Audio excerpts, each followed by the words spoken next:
नमस्कार, मैं पंकज पांडे, देख रहे हैं आप न्यूज 11 भारत और हाजिर हूं लेकर 11 स्पेशल, जिसमें हम बात करेंगे कई मुद्दों की। लेकिन सबसे पहले जो बात करेंगे वो होगा झारखंड में कृषि शुल्क विधेयक के बाद जो विरोध हो रहा उस पर। इसके अलावा शिव बारात की बात भी करेंगे, जिसको लेकर तैयारियां भी एक तरफ है, दूसरी ओर कई तरह की समस्याएं भी सामने आई है। और देवघर में धारा 144 को लेकर भी कई तरह की समस्या सामने आ गई है। इसके अलावा पलामू की बात, जहां पर शिव बारात को लेकर तोरणद्वार लगाने के बाद से एक तरह का तनाव पैदा हो गया, लेकिन अब हालात सामान्य है, नियंत्रण में है। इसके अलावा भी बात करेंगे धनबाद की, जहां पर एक लड़के सरकारी और उसके बाद से दो गुट में बंट गए, दो टोलों के लोग, और आपस में मारपीट हो गई। तो मंचरों की इस मंचरेपन को लेकर भी बात करेंगे। लेकिन सबसे पहले बात हम करेंगे झारखंड के एक ऐसी समस्या की जो आने वाले दिनों में एक बड़ी समस्या बन सकता है राज्य के लिए और राज्यवासियों के लिए भी। और इस समस्या की ओर फिलहाल सरकार का ध्यान नहीं जा रहा, या सरकार ने ध्यान नहीं देना चाहा है, या इंतजार कर रही होगी कि शायद कुछ खुद से ठीक हो जाए। दरअसल झारखंड में कृषि शुल्क विधेयक के खिलाफ, कृषि शुल्क विधेयक यानी बता दें आपको कि झारखंड राज्य कृषि उपज और पशुधन विपणन विधेयक, जिसे राज्यपाल की मंजूरी मिल गई है, कानून बन चुका है और 1 अप्रैल से इसे लागू करने की बात की जा रही है, यानी कि नए वित्तीय वर्ष में। लेकिन इस विधेयक के खिलाफ लगातार दूसरे दिन राज्य की सभी मंडियों में ताला लटका है। वहीं अब व्यवसायियों के इस आंदोलन को प्लाई और लकड़ी कारोबारियों को भी समर्थन मिलना शुरू हो गया है। 2% टैक्स लगाने के खिलाफ आंदोलन में शुक्रवार को प्लाई और लकड़ी के कारोबारी भी शामिल हो जाएंगे, यानी कि बहुत बड़ी समस्या है जो आने वाले दिनों में तमाम झारखंड वासियों को परेशान कर सकते हैं। और इस समस्या का समाधान करना बहुत जरूरी है और पूरी गंभीरता के साथ सरकार इस पर सोचे, क्योंकि पहले से ही जो आम जनता है वो महंगाई की मार से त्रस्त है। ऐसे में ये जो विधेयक है ये महंगाई को थोड़ा और बढ़ा सकता है। एक रिपोर्ट और इसके बाद कुछ खास मेहमानों के साथ चर्चा करेंगे, जानेंगे आखिर समस्या है क्या, इस समस्या का समाधान क्या हो सकता है, या फिर इसी तरीके से आंदोलन ही एकमात्र इसका रास्ता रह गया है। पहले एक रिपोर्ट। आज दूसरे दिन भी झारखंड की तमाम थोक मंडियां बंद रही, कामकाज ठप रहा। चैम्बर ऑफ कॉमर्स के प्रतिनिधियों ने रांची के चूटिया इलाके में काला झंडा लेकर जनसंपर्क किया और व्यवसायियों से बंद में डटे रहने की अपील की। शुक्रवार के दिन राज्य भर के प्लाई और लकड़ी व्यवसायी इस बंद में शामिल होंगे। व्यवसायी किसी भी हालत में मंडी टैक्स की वापसी के बिना हड़ताल तोड़ने को तैयार नहीं। कल हमारे साथ प्लाईवुड एसोसिएशन रांची, कल सारी प्लाई की दुकानें भी बंद रहेगी। हमारा समर्थन उन लोगों ने किया है और ये अनिश्चितकाल बंदी है, जैसा आपको पता है।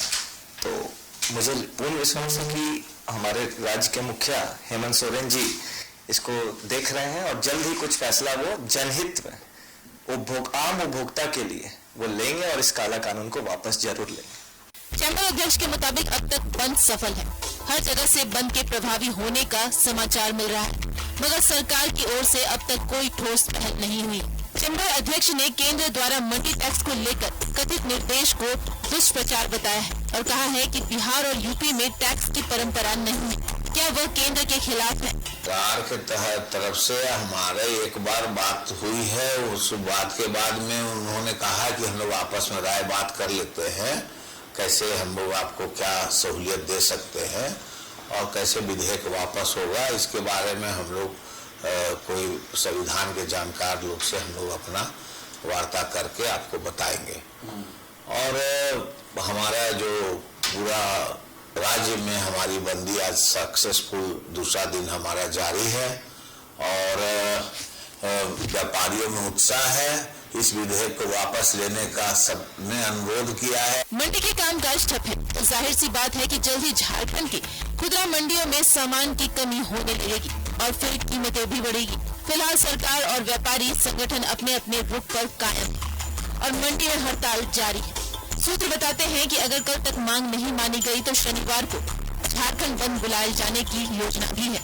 न्यूज 11 भारत के लिए कैमरामैन देवाशीष के साथ सहनवाज अख्तर।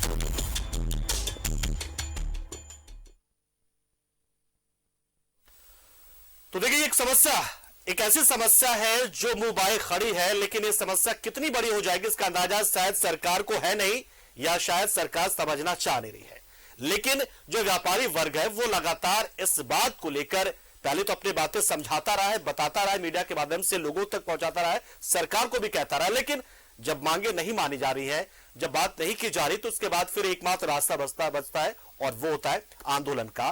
तो कारोबारी आंदोलनरत है, लेकिन इसी कड़ी में झारखंड बंद होने की बात भी सामने आ रही है, क्योंकि सरकार की ओर से इस पूरे मामले पर कोई सुध नहीं ली गई अभी तक, ना ही बातचीत को लेकर किसी तरह का संकेत दिया गया कि हम बातचीत के लिए तैयार है कि समस्या को सुलझाया कैसे जाए।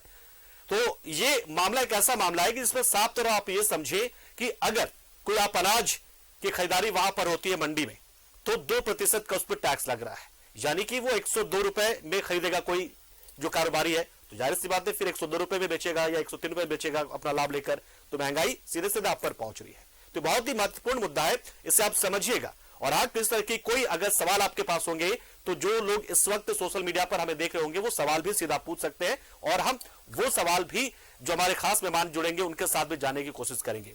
तो हमारे दो खास मेहमान इस वक्त हमारे साथ जुड़ रहे हैं, उनसे हम सीधा जानते हैं इस पूरे मामले को लेकर समस्या क्या है, क्योंकि ये उस वर्ग से आने वाले मेहमान है जो इस समस्या को लेकर या इस टैक्स को लेकर लगातार विरोध कर रहा है। और डॉक्टर अभिषेक हमारे साथ जुड़ गए, चैंबर से जुड़े हैं, और साथ में रोहित हमारे साथ हैं जो कि आलू प्याज व्यापारी संघ से जुड़े हैं। आप दोनों का बहुत बहुत स्वागत है। सबसे पहले हम डॉक्टर अभिषेक के पास चलते हैं। डॉक्टर अभिषेक, सबसे बड़ी चीज ये कि ये जो टैक्स लगाया गया, जाहिर सी बात है कि इसके पीछे मकसद तो सरकार का यही है कि कुछ रेवेन्यू हम जनरेट करें, और उस रेवेन्यू के जरिए, क्योंकि विधेयक में साफ कहा गया है कि जो हम बाजार समितियों में बहुत सारी सुविधाएं देंगे या फिर नए बाजार जो है वो बनाएंगे हम, और कहीं ना कहीं उसका लाभ भी हम जनता को देंगे, राज्य को देंगे, तो फिर समस्या कहां पर आ जा रही? मतलब क्या ऐसी चीज है जो आप लोगों को लग रहा है कि ये नहीं होनी चाहिए? क्योंकि रेवेन्यू तो सरकार तलाशती है कि कहीं से भी रेवेन्यू हम जनरेट कर सके, क्या ऐसा लग रहा है आप लोगों को? बहुत सारी प्रॉब्लम्स है। सबसे बड़ी प्रॉब्लम्स ये जो टैक्स थी, बिहार में 2006 में इनको हटा दिया गया। झारखंड में हमारे यहाँ भी टैक्स थी पहले, 2015 में इसको हटाया गया, और जिस समय उसको हटाया गया है, मेरे पास उस समय का अध्यादेश है, उसमें साफ साफ लिखा है, अध्यादेश चौथे पॉइंट पे आप देखेंगे, कथित अवैध वसूली की शिकायतें रैंपेंट थी पूरे राज्य में। तो एक तो आपको इंस्पेक्टर राज बढ़ रहा है, इससे रेट टेपिज्म बढ़ेगा। इंस्पेक्टर राज समझ रहे हैं ना, क्योंकि 2% है, कभी भी कहीं भी जाके जो परेशानी बढ़ेगी। दूसरी, आप अगर 2% की बात कर रहे हैं, तो 2% में अगर आपको थोड़ा पैसा अगर आ रहा है, तो लेकिन इसके कैस्केड इफेक्ट से आपको बहुत, उससे सैकड़ों गुना ज्यादा पैसा का नुकसान होगा सरकार को। क्योंकि आप किसी टैक्स से अगर लाते हो, 2015 में जब से ये हटी है, तब से राज्य में कृषि और कृषि से रिलेटेड चीजों का बहुत विकास हुआ है। लगभग 75 तो नए राइस मिल खुले। राइस मिल खुले मतलब हमारे किसान सीधे राइस मिल में जाके अपना धान बेच सकते हैं, उनको कोई प्रॉब्लम नहीं होती। उसमें नए लोगों को रोजगार मिला। और ये जो शुल्क लग रहा है, ये सिर्फ एक या दो चीजों पे नहीं है। आप जो चीज का नाम लीजिए, हर एक चीज पे ये शुल्क है, चाहे मछली बोलिए, अंडा बोलिए, आलू बोलिए, प्याज बोलिए, चावल बोलिए, दाल बोलिए, रोटी बोलिए, हर एक चीज का दाम बढ़ना है। अब सरकार बोलती है कि उनको 0 to 2% उनको जरूरी है टैक्स, ये वाला जो उनको इम्प्लीमेंट करना है। तो पहले भी इसको जो 0 to 2 आपके पास में होता है, तो आप 0% करके इसको खत्म करो। पहले भी तो वही था। बिल्कुल, मतलब ये आप सरकार के विवेक पर है कि वो, मतलब यानी कि मैक्सिमम जो है वो 2% आप ले सकते हैं, लेकिन आप चाहे तो ना भी ले सकते, नहीं भी ले सकते। 0 to 2 पहले भी 0 किया हुआ था। अभी पड़ोसी राज्य की अगर बात करें, तो जैसे आलू वगैरह पे अभी जैसे उड़ीसा है, वेस्ट बंगाल है, 0% है। बिल्कुल, यूपी में भी 0 है, वो हो गया है। बिल्कुल, रोहित के पास चलते। रोहित, अगर अभी से समझना चाहे, जैसा कि इसमें साफ तौर पर है कि जो अनाज है या पैकेज वाली चीजें 2% है, और जो खराब होने वाली चीजें यानी कि सब्जी, मछली, अंडा, जिस जो बात की जा रही है लगातार, उस पर 1% तक आप ले पाएंगे। हम ये समझना चाहेंगे आपसे कि चूंकि आप कारोबारी हैं, एक कारोबारी उन सामानों को खरीदेगा, तो जाहिर सी बात है उसके पास उसे ज्यादा कीमत पर उसे खरीदना पड़ेगा, तो जाहिर सी बात वो तो इंपोज आम जनता पर ही होगा। तो लेकिन 1% बहुत ज्यादा नहीं होता, या 2% बहुत ज्यादा तो होता नहीं है। तो समझना चाहेंगे समस्या मतलब क्या आने वाली है, मतलब क्या दिक्कत होगी आम लोगों को और क्या दिक्कत कारोबारियों को, सीधा मतलब सामान्य शब्दों में, आसान शब्दों में क्या हम लोग समझ पाए?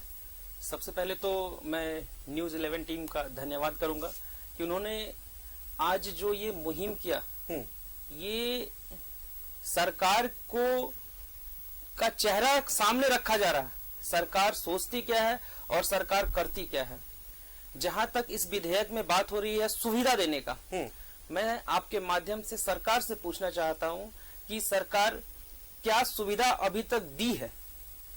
ये विधेयक जो 2022 नाम दिया गया और इसे अभी इम्प्लीमेंट किया जा रहा है, सुविधा के नाम पे आप हमारे पूरे राज्य की 24 मंडी को ले लीजिए, कोई सुविधा नहीं है।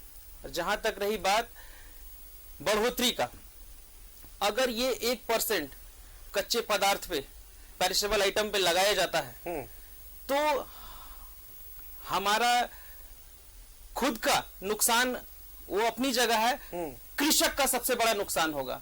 आज हमारे राज्य से तो ये तो लेकिन जो खरीदेगा वो टैक्स चुकाएगा ना, बेचने वाले को भी टैक्स देना पड़ रहा है क्या इसमें? सर, खरीदने वाले को टैक्स चुकाना पड़ रहा है तो वो महंगा क्यों खरीदेगा? वो आज हमारे झारखंड के कृषक, हमारे रांची के कृषक जो अपने सब्जी जो निचले स्तर पे किसान है, जो सब्जी हमारे यहाँ से लोड करके अलग राज्य में भेजते हैं, जब यहाँ पे उनके सब्जी पे टैक्स लिया जाएगा तो वो अपना सब्जी को दूसरे राज्य में महंगा दूसरा क्यों खरीदेगा? आज जो धान की खेती हो रही है हमारे पूरे राज्य में, जैसे सर ने बताया कि 73 राइस मिलें खुली हैं 2015 के बाद, जब ये शुल्क 0 कर दिया गया था। आज अगर ये शुल्क फिर से लगाया जाता है तो जो धान की खेती करने वाले किसान हैं उनका दोहन होगा, उनका जो आज उचित मूल्य पे धान की बिक्री हो जाती है, डायरेक्ट वो राइस मिल में जाकर अपने धान को बिक्री कर देते हैं, वो राइस मिलर यहां से दूसरे जगह शिफ्ट हो जाएंगे, उनकी धान की खेती प्रभावित होगी और कहीं ना कहीं ये विधेयक आने से हमारे कृषक को सबसे बड़ा नुकसान उठाना पड़ेगा। सरकार एक तरफ बात कर रही है कि हम कृषक को सुविधा देंगे और दूसरी तरफ ये विधेयक लाने से उनका सामने चेहरा दिख रहा है कि वो विधेयक के माध्यम से वो किसानों का दोहन करना चाहते हैं। मतलब आपका कहना है कि दोनों ही तरफ समस्या होगी, चाहे वो बेचने वाला हो या खरीदने वाला, दोनों की समस्या आ रही है। शाहनवाज हमारे सहयोगी भी हमारे साथ जुड़े हुए। शाहनवाज, देखिए साफ तौर पर ये, क्योंकि जो हम देख रहे हैं लगातार कि सिर्फ एक मंडी की बात नहीं, राज्य के सभी 28-27 मंडियां हैं, वहां पर जो है वो कारोबारी जो है वो लगातार अपने दुकानों को बंद रख रहे हैं। उनके सपोर्ट में भी कई दूसरे जो स्टेक होल्डर्स है वो भी आ गए हैं। अब तो ये भी हमने रिपोर्ट भी दिखाई कि कैसे प्लाई और दूसरे जो वो भी इसमें शामिल हो रहे हैं। तो मतलब सरकार की ओर से कोई सुबुगाहट इसको लेकर नजर आई क्या? मतलब चूंकि आप लोग सत्ता के गलियारे में सियासत के आसपास रहते हैं, तो क्या कोई भी संकेत कि इस पर बात करनी चाहिए या फिर बात हम करेंगे, किसी भी तरह का कोई संकेत आया क्या अभी तक?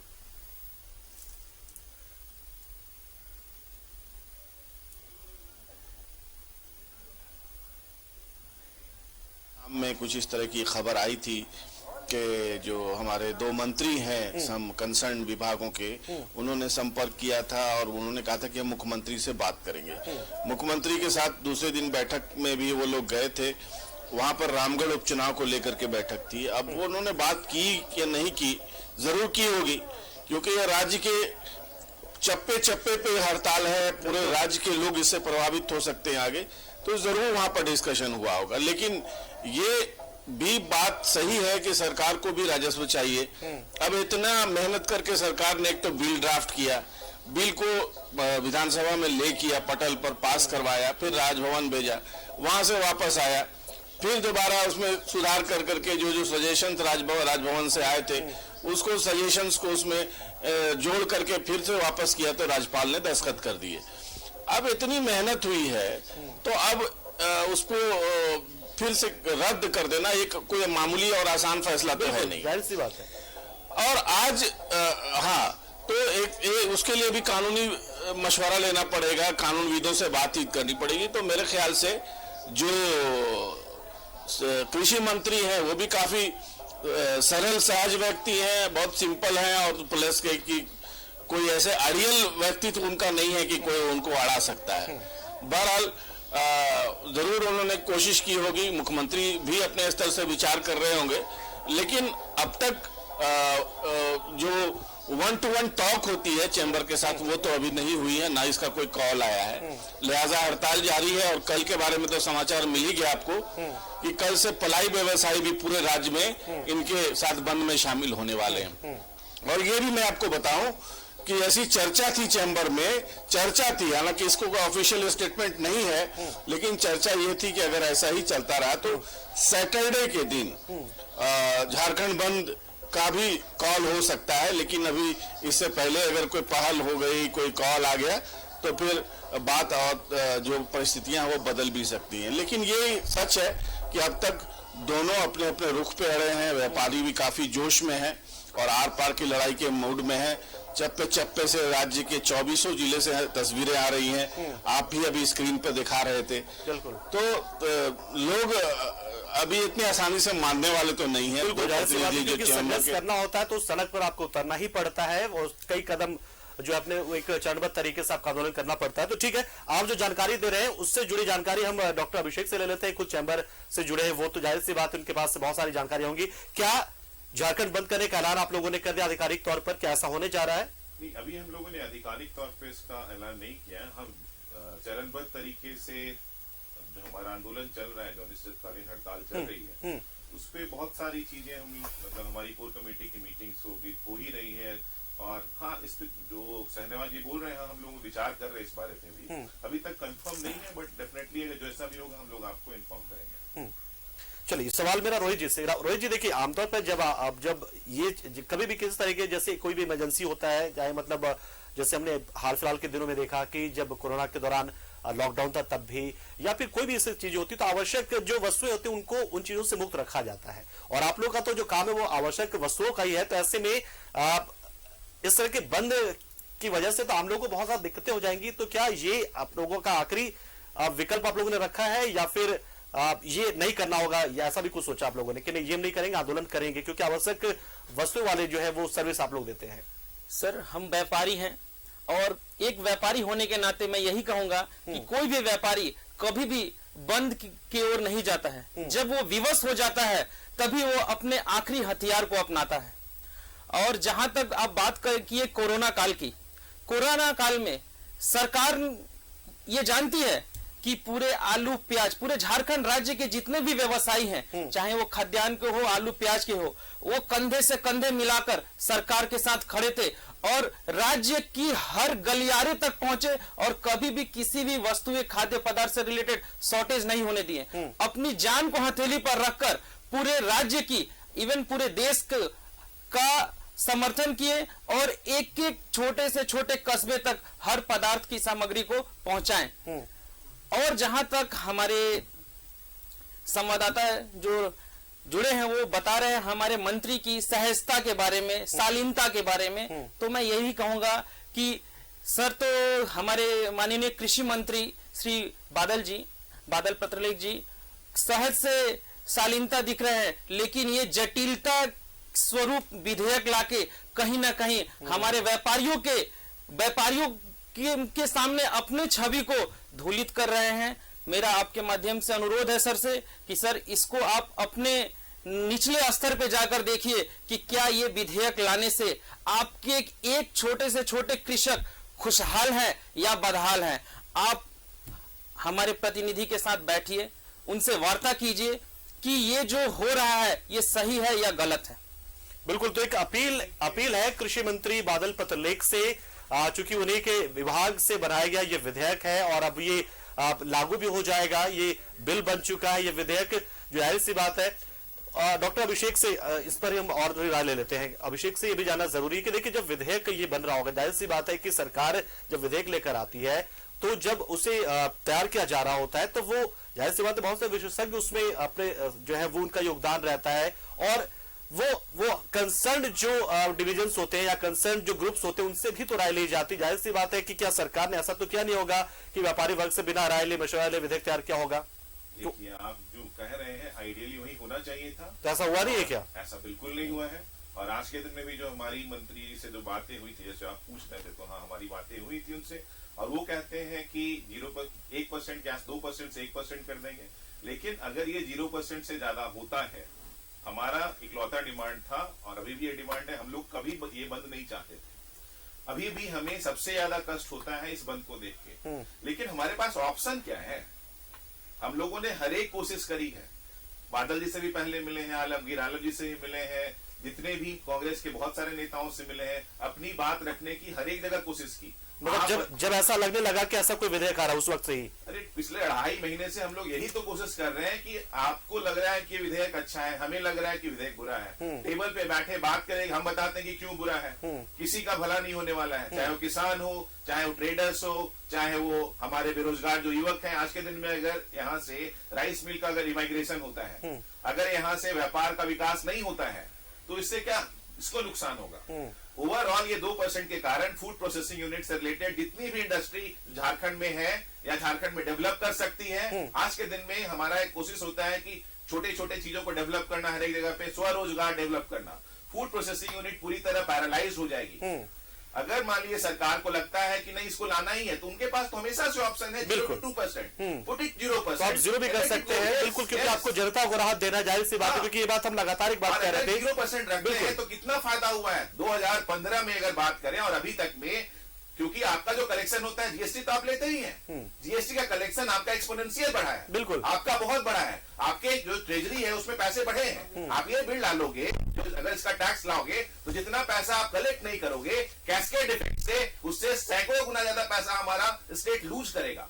हमारे लोग बेरोजगार होंगे, हमारे किसानों को प्रॉब्लम आएगी, हमारे ट्रेडर्स को प्रॉब्लम आएगी, हमारे उपभोक्ताओं के लिए पूरे इंडिया का सबसे महंगा सामान यहाँ मिलेगा। क्योंकि ये, और एक्चुअली में ये जो टैक्स जो बनाया गया था जिस समय, तो उसमें ये था कि जिस चीज का आपका राज्य में बनता है, जैसे हमारे यहाँ धान की खेती होती है, लेकिन ये टैक्स सिर्फ धान के ऊपर नहीं लगाया जा रहा है, तमाम चीजों ये टैक्स सब चीज पे लगाया जा रहा है। और इवन धान पे भी कुल मिलाकर ये विधेयक जो एक बात कही जाती है ईज ऑफ डूइंग बिजनेस, यानी कि कारोबार करने में कहीं ना कहीं ये आप दबाव बनाएगा, ये भी एक आप मान सकते हैं। बिल्कुल बहुत बड़ा दबाव। लास्ट वाला 2015 वाला जो इस पे लिखा है, ये सरकार का लिखा हुआ है, हमारे सेक्रेटरी महोदय का लिखा हुआ है कि कथित अवैध वसूली उस समय बहुत ज्यादा थी।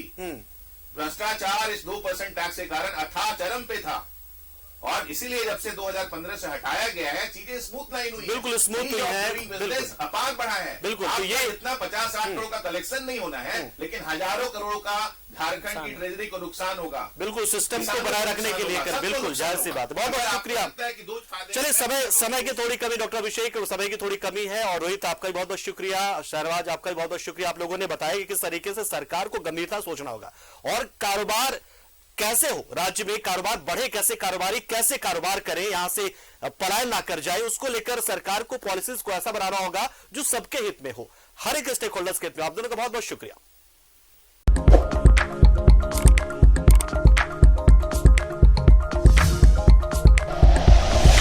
Like and share videos, subscribe करें हमारा चैनल और प्रेस करें बेल आइकॉन। न्यूज़ 11 भारत, सच है तो दिखेगा।